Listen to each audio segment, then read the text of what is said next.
ಪದೇ ಜಲಜೇಷ್ಟ ನಿಭಾಕಾರಂ ಜಗದೀಶ ಪದಾಶ್ರಯಂ ಜಗತೀತಲ ವಿಖ್ಯಾತಂ ಜಗನ್ನಾಥ ಗುರುಂ ಭಜೆ.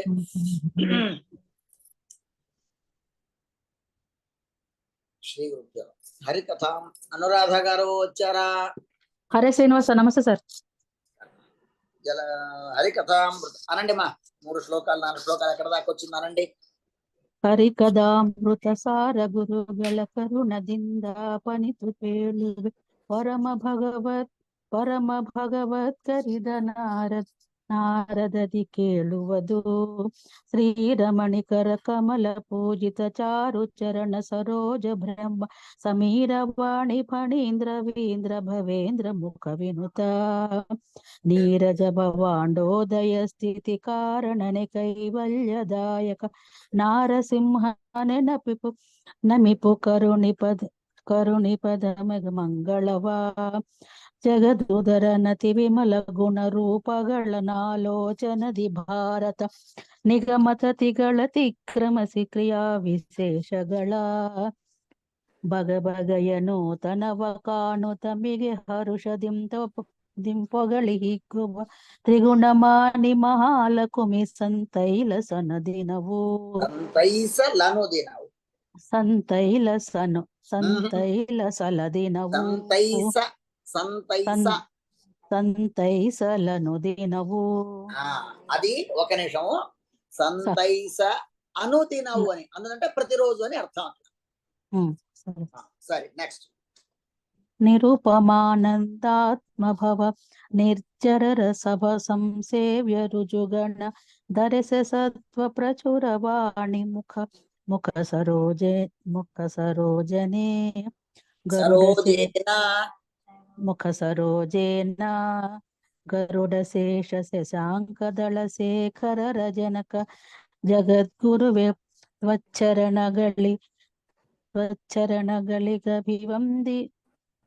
ಕಭಿವಂದಿಸುವೆ ಪಾಲಿಪುದು ಸನ್ಮತಿಯ. ఇంకా 2 శ్లోకాలు ఉన్నాయి, అవి కూడా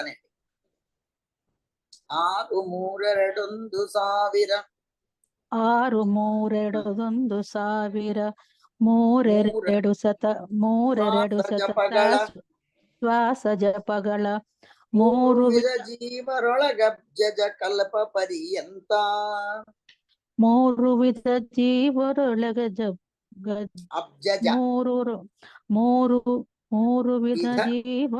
ಮೂರು ವಿಧ ಜೀವರೊಳಗೆ ಅಬ್ಜಜ ಕಲ್ಪ ಪರ್ಯಂತ ತಾರಚಿಸಿ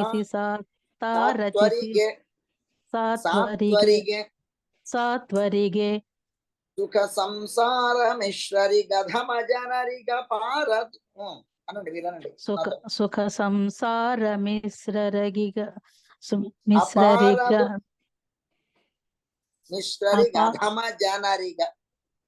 ಮಿಶ್ರರಥಮ ಜನರಿಗ ಅಪಾರ ದುಃಖಗಳೀವ ಗುರು ಪವಮಾನ ಸಲಹೆಮ್ಮ.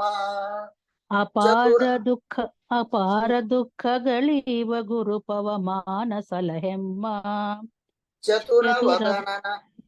ಚತುರವದನ ರಾಣಿ ಅತಿರೋಹಿತ ವಿಮಲ ವಿಜ್ಞಾನಿ ನಿಗಮ ಇತರೋ ವಿಮಲ ವಿಜ್ಞಾನಿ ನಿಗಮ ಪ್ರತತಿಗಳಿಗಭಿಮಾನಿ ವೀಣಾಪಾಣಿ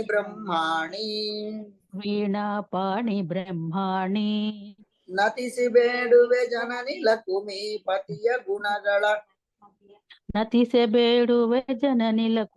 ಪತಿಯ ಗುಣಗಳ ತುತಿಸುಪುದಕ್ಕೆ ಸನ್ಮತಿಯ ಪಾಲಿಸಿ ನೆಲಸುನಿ ಮಧ್ವದನ ಸದನದಲ್ಲಿ. ಸರಿ.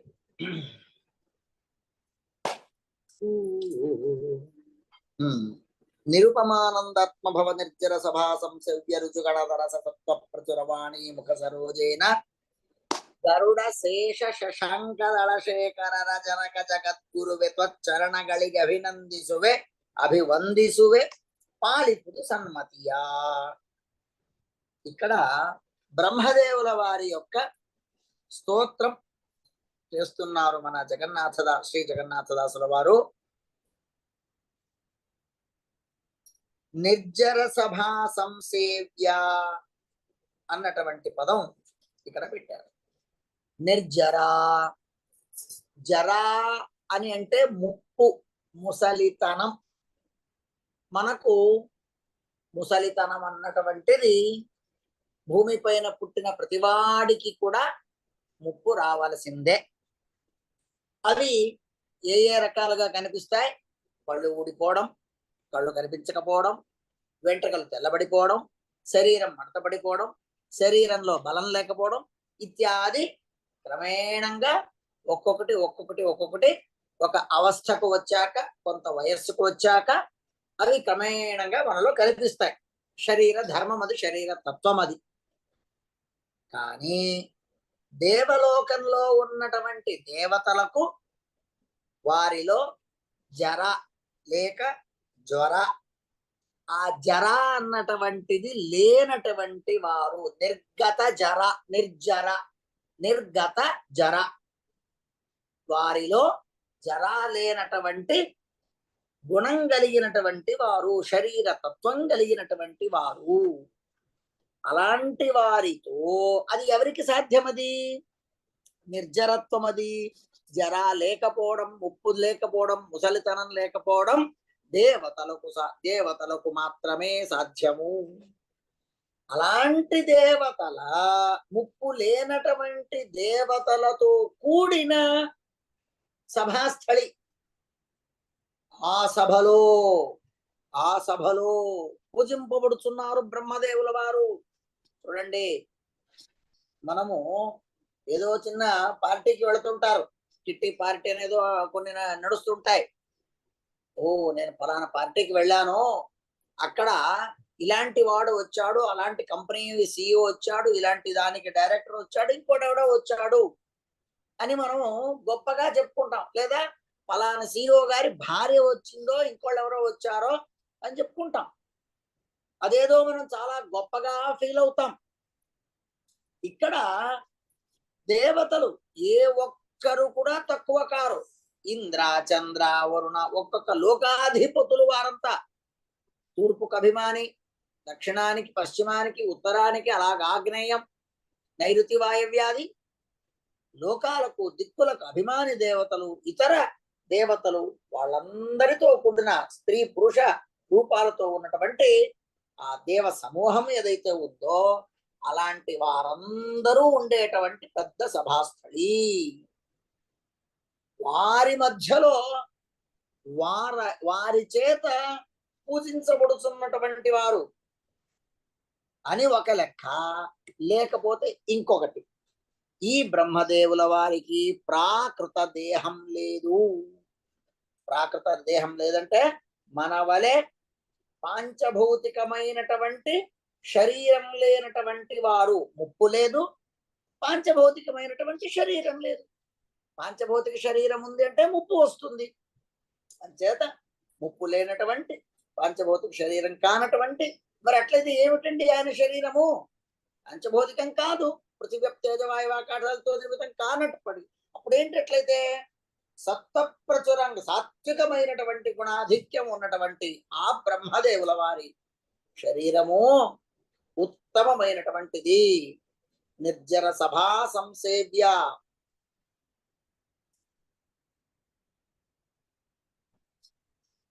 ఇక్కడ భారతీదేవికి ద్యూ అని పేరుంది. ద్యుసభా, ద్యూ అని పేరుంది. ఇది మనకు తదుపరి సంధులలో భారతీదేవి గురించి ప్రసంగం వచ్చినప్పుడు చెబుతారు. అంటే ఈ శ్లోకంలో వాయుదేవుల వారికి అప్లై అయ్యేటువంటి గుణాలు, బ్రహ్మదేవుల వారిలో కూడా కనిపించేటువంటి గుణాలు రెండింటినీ కూడా కలబోసి చెప్తున్నారు. తదుపరి పద్యాన్ని, అంటే 6 3 2 అన్నటువంటి పద్యాన్ని ఈ పద్యాన్ని మనం కలిపి తెలుసుకోవాలి. ఒక రకంగా కలిపి చదవడము అంటే రెండింటిలోనూ ఇక్కడ వాయుదేవుల వారు లేక బ్రహ్మదేవుల వారు, అలాగే వారిద్దరి భార్యలు వాణి వాణి ముఖ సరోజేన అని అన్నారు. అంచేత వాణి మరి ఇద్దరిని కలిపి చదవాలంటే భారతీదేవి రాలేదు కదా అంటే అందుకే చెప్పింది సభాద్యు సభ. భారతీదేవిని కూడా ఇక్కడ కలుపుకొని వారితో ఆరాధించబడుతున్నటువంటి ఆ బ్రహ్మదేవుల వారిని మనము స్తోత్రం చెయ్యాలి అని చెబుతూ ఈ బ్రహ్మదేవుల వారికి వారిని మనం ఏం చేశాము, జగద్గురువే అని పొగడాము. అక్కడ చూడండి, ఇవాళ ప్రతి ఒక్కళ్ళు కూడా జగద్గురు అని వేసేసుకోవడం, అదేదో ఫ్రీగా పదం దొరికింది. కనిపించిన ప్రతి కావి కట్టుకున్న ఎరుపు బట్ట కట్టుకున్నటువంటి వాళ్ళు జగద్గురు. ఇంకా కొందరికి ఏదో అఖిలాండ బ్రహ్మాండ నాయక అని కొందరికి. అలాగా ఇక్కడ జగద్గురు అంటే జగద్గురు పదం, జగద్గురు స్థానం ఎవరికి ఇవ్వాలి? కృష్ణం వందే జగద్గురం, కృష్ణం వందే జగద్గురం. ఆయన గురుస్థానీయుడుగా, దేవస్థానీయుడుగా, కృష్ణుడు దేవుడిగా కొలిచినప్పుడు లేక కృష్ణుడిని మీరు గురువుగా కొలిచినప్పుడు ఆయన కృష్ణం వందే జగద్గురం. తదనంతరం ఆ గురు పదవి, జగద్గురు పదవి ఎవరికి ఉంది అని అంటే బ్రహ్మదేవుల వారికి లేక స్థానీయులైనటువంటి వాయుదేవుల వారికి. దాన్నే నిరుపమానందాత్మ భవ నిర్జర సభా సంసేవ్య రుజుగణధరస తత్వ ప్రచురవాణి ముఖ సరోజేన గరుడ శేష శశాంకదళ శేఖరనే శేఖర జనక జగద్గురువే. జగద్గురువే సంబోధనా విభక్తి. హే జగద్గురో అని సంబోధనా విభక్తి. జగద్గురు స్థానాన్ని వీరికి ఇస్తున్నారు. జగద్గురు స్థానాన్ని వీరికి ఇవ్వాలి అని అంటే ఎంత గొప్పవారి ఉండాలి ఆయన అంటే, ఆ బ్రహ్మ పదవి లేక వాయు పదవిలో ఉన్నటువంటి వ్యక్తులకు ఆ శరీర లక్షణాలు, వారిలో ఉన్నటువంటి కొన్ని గుణాలు ఇన్ని ఉండాలి అని ఉంటాయి. ఇప్పుడు అనురాధ గారు టీచర్, నాకు తెలిసి అంతే కదమ్మా, మీరు టీచరే కదా తల్లి?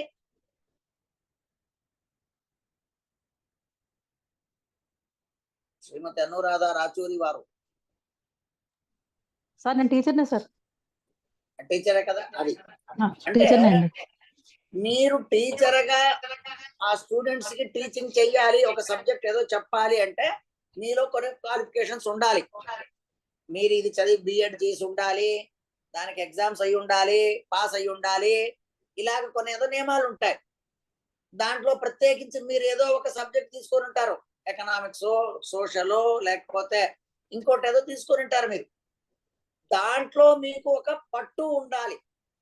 నేను నోరు ఉంది కదా అని నేను అందరికీ అన్ని చెప్పేస్తా అంటే కుదరదు. దాంట్లో ఒక ప్రావీణ్యత ఉండాలి. అలాగా అప్పుడు మనకు ఒక స్థానమాన గౌరవాలు ఉంటాయి. అది ఎంతవరకు?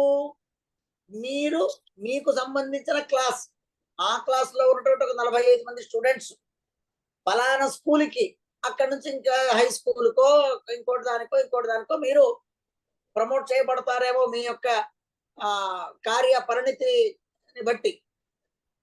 మాకైతే ప్రమోషన్ ఉండవు సార్. ఒకటే పోస్ట్ సార్. ప్రమోషన్ ఉండవు సార్. అదేంటమ్మా, ఎందుకు తల్లి? అంటే నేను మ్యూజిక్ టీచర్ సార్. మ్యూజికా? నేను ఎంఏ మ్యూజిక్ చేశాను సార్. మ్యూజిక్ టీచర్ అండి. ఓ బాగుంది, అందుకనే ఇంత చక్కగా నాకన్నా బాగా పాడుతున్నా. అదేం లేదు సార్, మామూలే.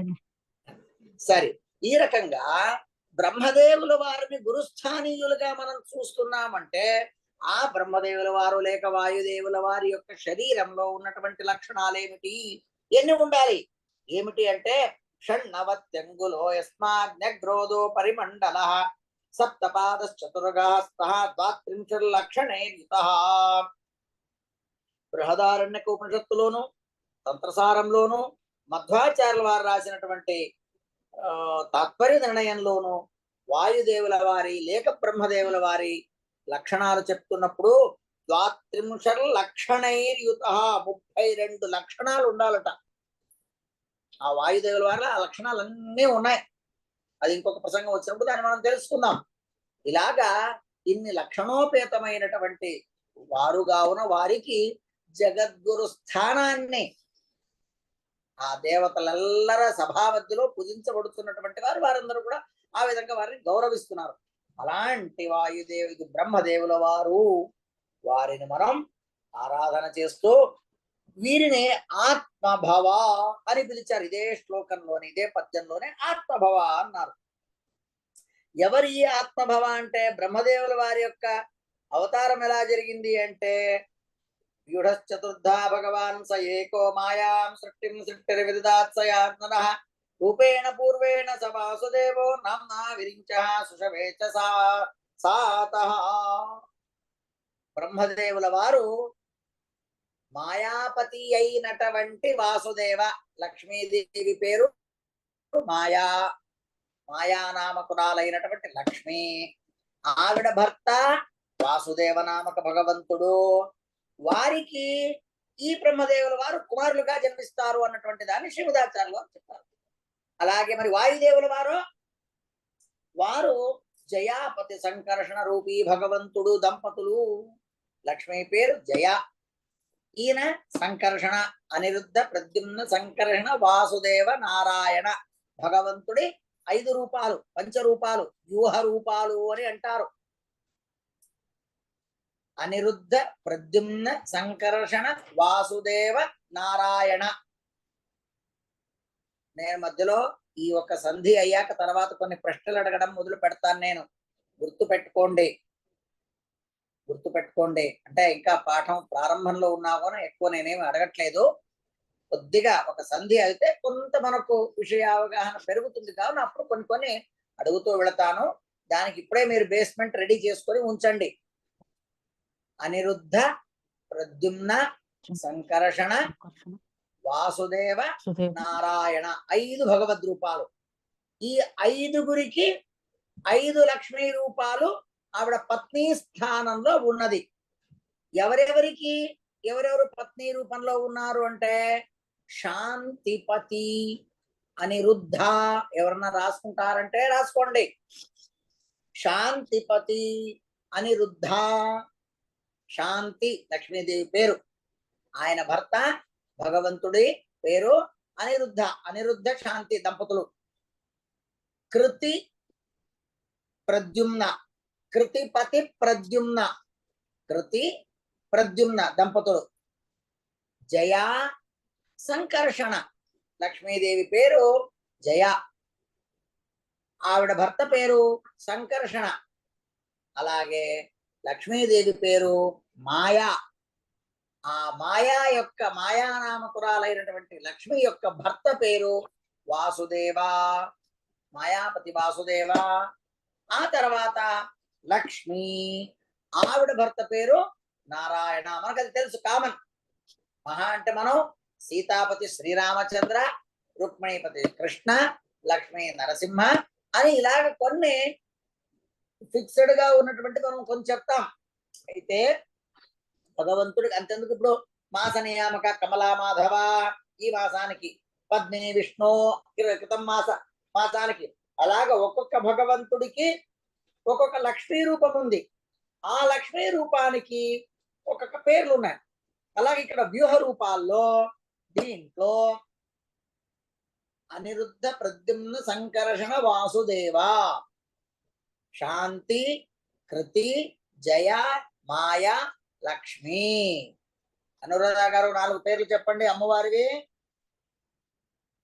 శాంతి, కాతో మొదలవుతుంది ఒకటి, కాకేదో ఒత్తి ఇచ్చేదో జరుగుతుంది దానికి చూడండి. రెండోది శృతి అనుకుంటా. శృతియా కృతియా? కృతి లక్ష్మీదేవి రూపం. శాంతి, కృతి, జయ, మాయ, లక్ష్మి. ఇలాగా ఈ భగవద్రూపాలలో బ్రహ్మదేవుల వారికి తల్లిదండ్రుల స్థానంలో భగవంతుడు మాయాపతి వాసుదేవ నామకుడు అక్కడ ఉన్నాడు. వాయుదేవుల వారికి ప్రసంగం వచ్చినప్పుడు సంకర్షణ రూపీ జయా సంకర్షణ రూపీ జయాపతి సంకర్షణ రూపీ భగవంతుడు తల్లిదండ్రుల స్థానంలో ఉన్నాడు. ఇలాగా వీరిని ఆత్మభవ అన్నారు. ఆత్మభవ అంటే ఆత్మ శబ్దంతో పరమాత్మ అని అర్థం. ఆ భగవంతుడి నుండి జన్మించినటువంటి వారు, భవ పుట్టినటువంటి వారు. అవునండి, మరి బ్రహ్మదేవుల వారికి భూలోకంలో అవతారం లేదు, కానీ వాయుదేవుల వారికి, వాయుదేవుల వారి తల్లి ఎవరండి? అనురాధ గారు. అంజనాదేవి. కరెక్ట్, నేను అనుకున్నది మీరు చెప్పింది కరెక్ట్ సరిపోయింది. మరి ఇప్పుడు దీని వెనక నేను ఎవరిదో చెప్పాక ఒక పేరు, మరి ఆవిడేంటి, ఈ అంజనాదేవి ఏంటి?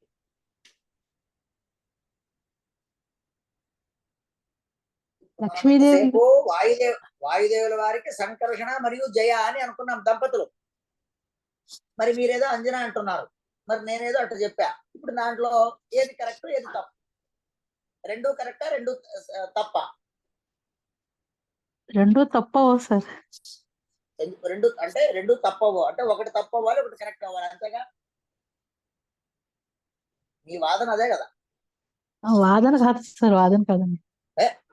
కాసేపు అదే అనుకున్నాను. మీ అభిప్రాయం అంతే, అంతే కదా? ఏదో ఒకటి తప్పు అవ్వాలి, ఏదో ఒకటి కరెక్ట్ అవ్వాలి. తప్పు అవ్వదు సార్ అది. అంటే తప్పు ఏదో అనడానికి చెప్పాలి ఉండదు. అనుకుంటున్నారు, సరిగ్గా మీకు పదం దొరకట్లా, ఎక్కడో వెతుకుతున్నారు మీరు, అంతే కదా? అంతే అండి. Yes, correct. నేను మీ దానికి సమర్థిస్తాను. ఏమిటి? మూల రూపంలో వాయుదేవుల వారికి తల్లిదండ్రులు జయాపతి సంకర్షణ. మూల రూపంలో వాయుదేవుల వారు, ఆ వాయుదేవుల వారు అవతారం చేసినప్పుడు అంజనీదేవి, మీరు చెప్పింది అది. మీరు అంజనీదేవి అన్నారు, కరెక్టే. అది ఎప్పుడు? మూలంలో కాదు, పైలోకంలో దేవలోకంలో కాదు. మరి అట్లయితే మీరు చెప్పిన వాదనకు మరి అంజనీదేవి కూడా ఎప్పుడు పర్మనెంట్ గా ఉండాలి. ఆవిడ ఆంజనేయ స్వామికి జన్మనిచ్చి అక్కడ కూడా కేవలం అంజనీ కాదు, అంజనీలో లక్ష్మీ రూపం ఉన్నది. ఆవిడ జన్మనిస్తేనే ఈవిడేదో డమ్మీ క్యాండిడేట్ గా, అంతే. లేకపోతే వాయుదేవుల వారి యొక్క అవతారం, వాయుదేవుల వారి గుణాలకు, శక్తికి, సామర్థ్యానికి అంజనీదేవి ఏ బోటి మాత్రం కూడా సరిపోదు. తపశ్చర్యం చేసింది, సంతానం కావాలి కోరుకున్నారు, సంతానం ప్రసాదించారు. అక్కడ కూడా వారి యందు ఆ భగవద్ రూపాలు విశిష్టంగా. ఇప్పుడు మనకు పెళ్లిలో ఎంత దుర్మార్గుడైనా వాడు సంధ్యానం చేయకపోయినా, ఈవిడ ఏ సాధన చేయకపోయినా, వీళ్ళిద్దరిలో లక్ష్మీనారాయణ స్వరూపిణి. కన్యాదానం చేసేటప్పుడు చీలాసో లక్ష్మి అనే మనం పెళ్లి పత్రికలో రాస్తాం. లక్ష్మీని రాయగానే అయిపోయిద్దే అమ్మాయి లక్ష్మి, వాడు నారాయణుడు అయిపోతాడా? వాడు సకల గుణాలు పరిపూర్ణుడు. అంటే మన లోకంలో ఎన్నెన్ని దుర్గుణాలు ఉన్నాయి అన్ని కూడా వాళ్ళు ఉండవచ్చేమో అని, లేకపోయినా 4 శాంపుల్కి ఒక 5-6 పీసులు ఏదో ఉండొచ్చేమో దోషాలు, కానీ ఆనాడు వాడిని లక్ష్మీనారాయణ అని అంటాం. కాగా అంజనీదేవి వాయుదేవుల వారికి జన్మనిచ్చి ఉండవచ్చు, కానీ ఆవిడ హనుమదవతారానికి మాత్రమే ఆవిడ తల్లి. హనుమంతుల వారు ఈ అవతార కార్యం, రామావతార కార్యం అయిపోయాక వారు స్వస్థానానికి వెళ్ళిపోయారు, లేదా కిష్కిందలో కింపురుష ఖండంలో ఉన్నారు. మరి మూల రూపంలో ఉన్నటువంటి వాయుదేవుల వారి తల్లిదండ్రులు జయాపతి సంకర్షణ. అవతార రూపం అట్లయితే మరి వాయుదేవుల వారు ఒకటే రూపమా? ఇంకొక రూపం ఉండాలి కమ్మా. ఇంకో రూపం ఏంటి వాయుదేవుల వారిది?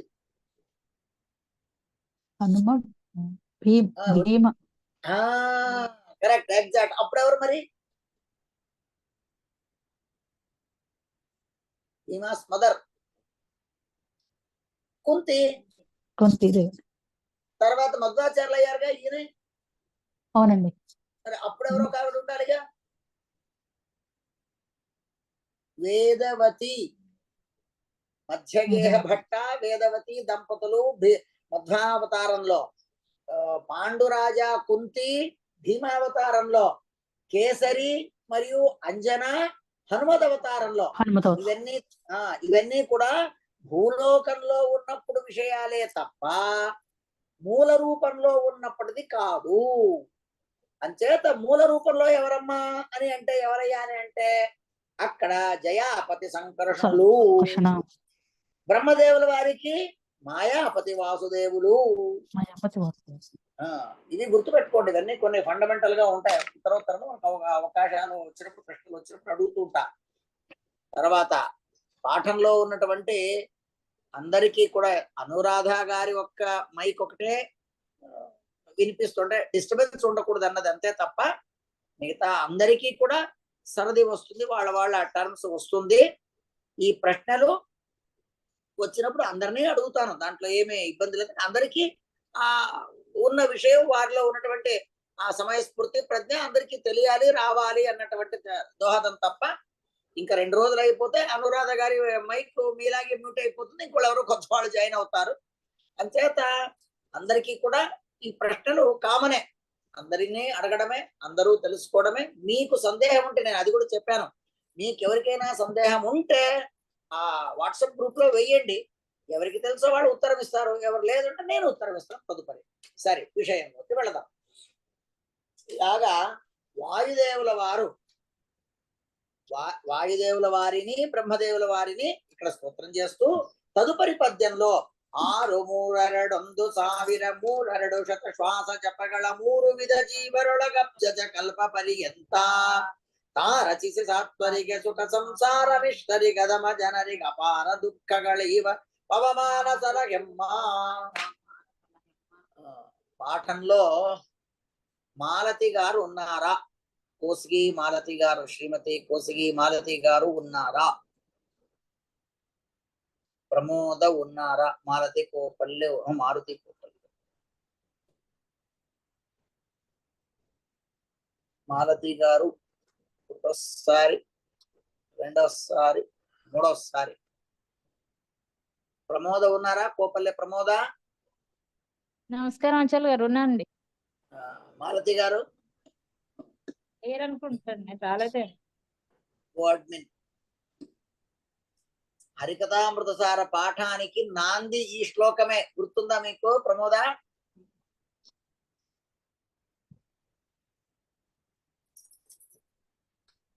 హలో నరేన్మా. ఆనందరావు గారు. అవును సార్. సార్ సార్ ఆ రోజు అడిగిన క్వశ్చన్ కి మాలతి గారు ప్రమోద ఆన్సర్ చేశారు ఆనాడు.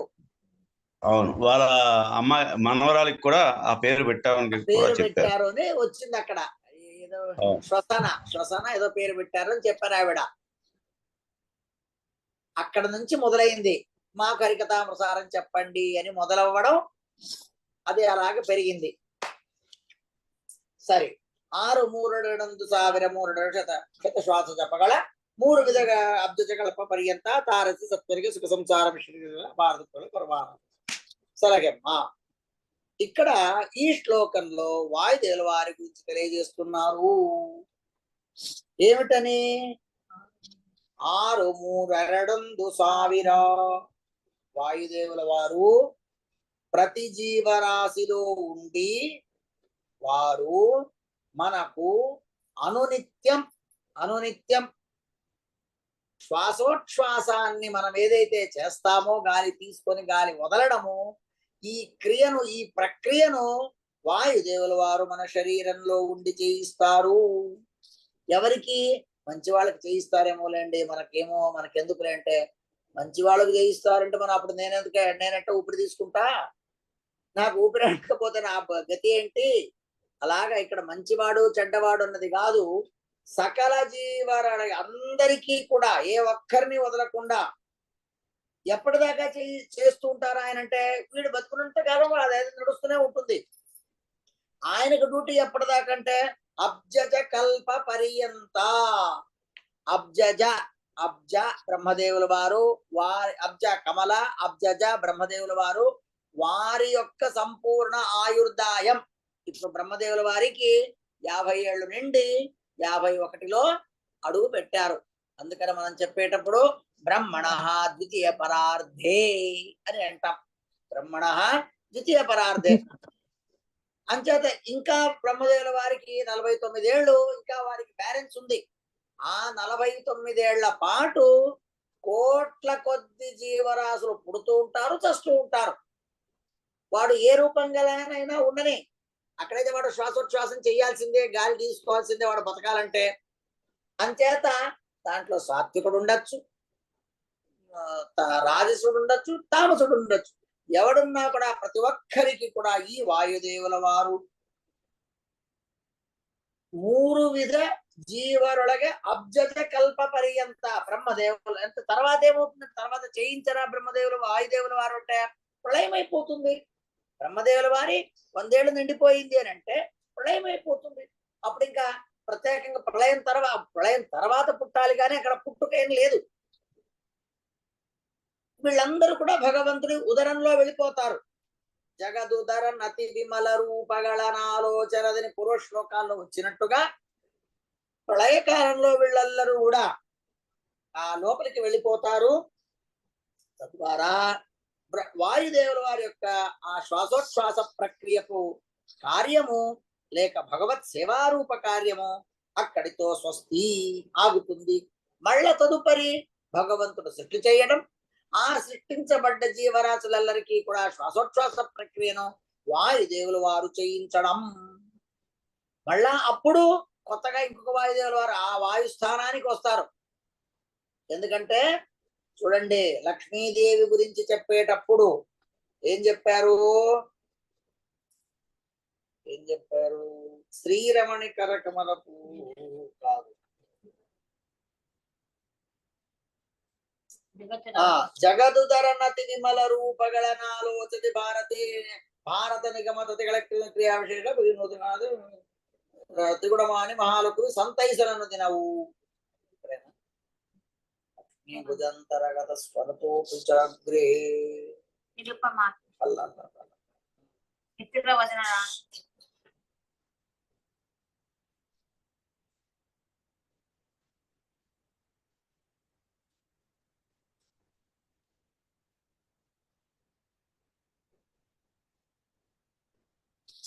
భగవాండోదయస్థితి కారణమే శ్రీరమణి కరకముల పూజిత చారు చరణ సరోజ. లక్ష్మీదేవిని భగవంతుడు ఆలింగనం చేసుకుని ఉంటాడు అన్నటువంటి దాన్ని మనం పూర్వ శ్లోకాల్లో తెలుసుకున్నాం. అంటే ప్రళయ కాలంలో ఇంకెవరు ఉండరు, కేవలం భగవంతుడు లక్ష్మీదేవి మాత్రమే ఉంటారు. వాయుదేవుల వారు, బ్రహ్మదేవుల వారు వీళ్ళందరూ కూడా భగవంతుడి ఉదరంలోనే ఉంటారు. మరి ప్రళయం అయిపోయి మళ్ళా సృష్టి ప్రారంభమవుతుంది. అప్పటికి ఏమవుతుందంటే ఇప్పుడున్నటువంటి బ్రహ్మదేవుల వారు రిటైర్డ్ అయిపోయి వారు సాధనం చేసుకుంటూ వారు ఉండిపోతారు. వారిని ముక్త బ్రహ్మ అని అంటారు. బ్రహ్మ పదవికి రావలసిన వాళ్ళు ఉన్నారు, బ్రహ్మ పదవిలో ప్రస్తుతం ఒకళ్ళు ఉన్నారు, బ్రహ్మ పదవి నుండి ముక్తులైనటువంటి వాళ్ళు ఉన్నారు. వారినందరినీ కూడా ముక్త బ్రహ్మ, అందరికీ ఇది వర్తిస్తుంది. ముక్త బ్రహ్మ, ముక్త రుద్ర, ముక్త శేష, ముక్త గరుడ, ఇలాగందరి ముక్త అంటే రిటైర్మెంట్ అని అర్థం. అలాగా ఈ బ్రహ్మదేవుల వారు ఇప్పుడే ఎవరికైతే 51 ఏళ్ళ ప్రస్తుతం నిండి ఉన్నాయో ఈ బ్రహ్మదేవుల వారికి 100 ఏళ్ళు వచ్చేసరికి మహాప్రళయం అయిపోయి అందరం కూడా దేవుడు ఉదరంలోకి వెళ్ళిపోతాం. మరి ఆ బ్రహ్మ పదవికి ఎవరు వెళతారు అంటే ఇప్పుడున్నటువంటి వాయుదేవుల వారు వెళతారు. అందుకనే వీరిని భావి బ్రహ్మ అని మనం పిలుస్తున్నాం. రేపు బ్రహ్మదేవుల వారికి 100 ఏళ్ళు నిండిపోయాయి. బ్రహ్మదేవుల వారు రిటైర్డ్ అయిపోయి వారికి ప్రత్యేకమైన స్థానం ఉంటుంది. ఇలాగా కోట్ల కొద్ది బ్రహ్మదేవుల వారు రిటైర్ అయినటువంటి వాళ్ళు ఉన్నారు, కోట్ల కొద్ది బ్రహ్మ పదవికి రావలసిన వాళ్ళు ఉన్నారు. అలాగే గరుడ పదవి, శేష పదవి, రుద్ర పదవి, ఇంద్ర పదవి, ఇతర దేవతా పదవులు ఉన్నాయి. మీరు లెక్కేసుకోండి. మన ఇంట్లో నా తండ్రి, నా తాత, నా ముత్తాత, నా ముత్తాతకు ముత్తాత, ఆ ముత్తాతకు ముత్తు ముత్తు ముత్తు ముత్తు ముత్తు ముత్తు ఎన్నెన్ని ముత్తాతలు ఉన్నారో అందరూ నా ఇంట్లో ఉండి ఉంటే, వాళ్ళెవరూ కూడా ఈ లోకం మొదలకంటే ఇక్కడే ఉంటే నా ఇల్లు పరిస్థితి ఏమవ్వాలి? ఎంతమంది మనం ఇంట్లో భరించగలం? ఒక ఇంట్లో ఇప్పుడు మనం ఏదో ఒక అపార్ట్మెంట్ సిస్టమ్ లోకి వచ్చాక single bedroom, double bedroom, 12 bedroom, 4 bedroom, 5 bedroom, ఇలాగేదో కొన్ని ఇప్పుడు కొంత డబ్బు కొద్ది బెడ్రూమ్స్ పెరుగుతూ వెళుతున్నాయి. పూర్వకాలంలో అలాగే ఉండేది కాదు. అంతా ఉమ్మడి కుటుంబంగా ఉండేది. ఎంతమంది అయినా 20 మంది 30 మంది అందరూ అక్కడే ఉండేవాళ్ళు. ఒకవేళ మనకు నా తాత, తాత యొక్క తాత, ఆ తాత యొక్క తాత, అలాగ తాతలు తాతలు తాతలు తాతలు ఎంతమంది తాతలు ఉన్నారో అంతమంది తాతలు కూడా ఒకవేళ మన ఇంట్లో ఉంటే వాళ్ళ పరిస్థితులు ఏమవ్వాలి? వాళ్ళందరికీ తిండి పెట్టే పరిస్థితి మనమేమవ్వాలి? వాళ్ళ రక్షణ మనకేమవ్వాలి? మన వల్ల సాధ్యమవుతుందా? అవ్వదే. కానీ భగవత్ సృష్టిలో ఎంత విశాలమైనటువంటి ఈ బ్రహ్మాండము, ఇప్పటికి ఎన్ని రోజుల నుంచి ఈ బ్రహ్మాండం ఉందండి? మనం ఇల్లు కట్టేటప్పుడు లేదా ఇల్లు కొనేటప్పుడు ఏమనుకుంటాం? ఈ ఇంటికి ఎన్ని ఏళ్ళు అంటే 30 ఏళ్ళు అయిపోయింది ఇల్లు కట్టి, 20 ఏళ్ళు అయింది ఇల్లు కట్టి అని అంటాం. ఓ పాతబడిపోయింది అని. అలాగ బ్రహ్మాండానికి ఏమైనా పాతబడినటువంటి బ్రహ్మాండం అని అంటారా? నిత్య నూతనమేది. భగవంతుడు బ్రహ్మాండ రచన చెయ్యడము కూడా ఒక గుణమే. అలాగా ఇలాంటి ఎన్నో బ్రహ్మాండాలు. అందుకని దేవుడికి ఒక బ్రహ్మాండానికి నాయక అని మనం పిలవట్లా. 2 బ్రహ్మాండ. నీకు ఎన్ని ఇళ్ళు ఉన్నాయండి? ఓ నాకు 2 ఇళ్ళు ఉన్నాయండి. ఒక మా అత్త మామగారి నుంచి వచ్చింది ఒకటి, మా అన్నదమ్ముల మధ్యలో ఇంకా వాటాలు తేలలేదు, అక్కడ కొంత నాకు వాటా రావాలి. మా ఆయన ఒక ఇల్లు కట్టుకున్నాడు, నా పేరు మీద ఒక ఇల్లు కట్టాడు, నాకు 2 ఇళ్ళు ఉన్నాయి, ఒక అపార్ట్మెంట్ ఉంది, ఒకటి ఇండివిజువల్ హౌస్ ఉంది, ఇంకా మాకు మా ఊర్లో ఒక పెద్ద ఇల్లు ఉంది, ఉమ్మడి కుటుంబం, దాంట్లో నుంచి కొంత వాటా రావాలి అంటాం. ఓ 2 ఇళ్ళు 3 ఇళ్ళు 4 ఇళ్ళు లెక్కలు చెప్పుకుంటాం. మరి దేవుడికి ఎన్ని బ్రహ్మాండాలు ఉన్నాయి? ఒక బ్రహ్మాండమా? 2 బ్రహ్మాండాలంటే అనంత కోటి బ్రహ్మాండ నాయక. అనంత కోటి బ్రహ్మాండ నాయక.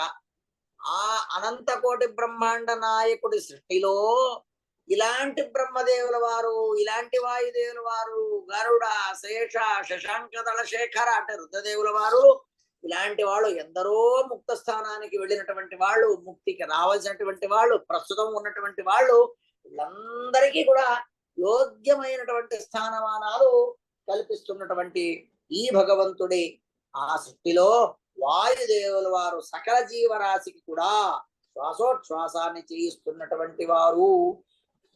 ఒకడికే కాదు, 3 విధ జీవరులగా అబ్జజ కల్ప పర్యంత అని చెబుతున్నారు. ఇంకా వాయుదేవుల వారి ఇంకా కొన్ని విశేషణాలు ఈ శ్లోకంలో మిగిలి ఉన్నాయి. ఇంకా 3 చరణాలు ఉన్నాయి, దీంట్లో లైన్లు ఉన్నాయి. తారచిసి సత్వరిగ సుఖ సంసార మిశ్రరి కథమ జనరిక అపార దుఃఖగళివ గురు పవమాన సలహమ్మ. అది రేపటి రోజున తెలుసుకుందాం. హరయే నమః. శ్రీకృష్ణ.